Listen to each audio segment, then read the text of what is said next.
বড় মেয়েটা অসুস্থ হওয়ার পরে গ্রামের ডাক্তার দেখালো। কী করবে, শহরে নিয়ে ডাক্তার দেখাবার পয়সা নেই, কারণ নুন আনতে ফান্তা পোড়া।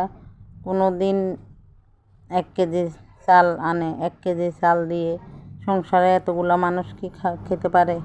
কোনো দিন ঠাকুমা, মা, বাবা ওরা খায় না, ছেলে মেয়েদের খাওয়ায়।